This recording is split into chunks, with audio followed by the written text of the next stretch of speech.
கடாய் காஞ்சி எண்ணெய் ஊத்திக்கலாம்.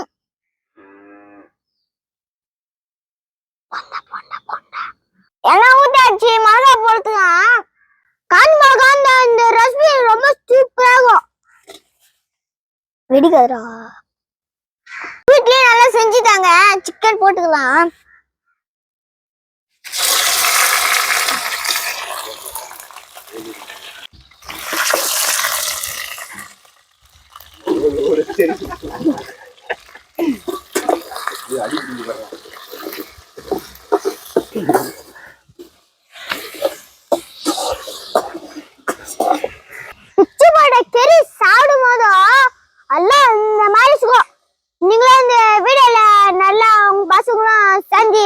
சாப்பிடுங்க வீட்டுல. இந்த மழைக்கு சூடா சாப்பிட்டா சூப்பரா இருக்கும். நல்லாதான் நாங்களே செஞ்சு சாப்பிடுறோம். சூடா ரொம்ப டேஸ்டா இருக்கும். சாப்பிடும் போது சுகர் இருக்கும் பாருங்க, அந்த மாதிரி சுகர் தான். கருமிளகாவை பிச்சு மிளகாவை அரைச்சு கூட போடலாம். நீங்க பிச்சு கூட போடலாம், அப்பதான் டேஸ்டா இருக்கும். காஞ்ச மிளகாய் பிச்சு கூட போடலாம், அரைச்சு கூட போடலாம். சூப்பரா இருக்கும். கறி வந்துச்சு. இப்ப உப்பு போடணும். உப்பு போட்டுக்கலாம். இதுதான் உப்பு போடணும், அப்பதான் எச்சு ஊறும். நாங்கெல்லாம் இப்ப சாப்பிட்டு எச்சு ஊத்தி தாங்க முன்னாங்களால எச்சு ஊத்தி வர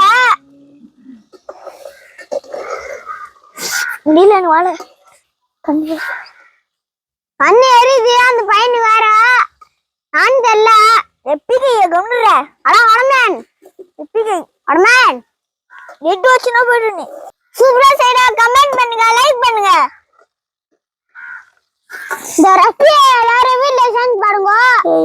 நீங்களா சாப்பிட்டு எங்க வீடியோல கமெண்ட் பண்ணுங்க. உங்க ஃபுட்டீஸ் நீங்களும் இந்த ஃபுட்டீஸை வீட்ல செஞ்சு பாருங்க. அப்படியே இது பிடிச்சிருந்தா மட்டும் லைக் பண்ணுங்க. ரெடி ஆயிடுச்சு, எடுத்துக்கலாம். நல்லா முறுக்கலா இருக்கும். பிச்சைக்கும் அதுதான் குவாலிட்டி. இந்த ரெசிபியை செஞ்சு லைக் பண்ணுங்க, சப்ஸ்கிரைப் பண்ணுங்க. சாப்பிட்டு டேஸ்ட் சொல்லலாம்.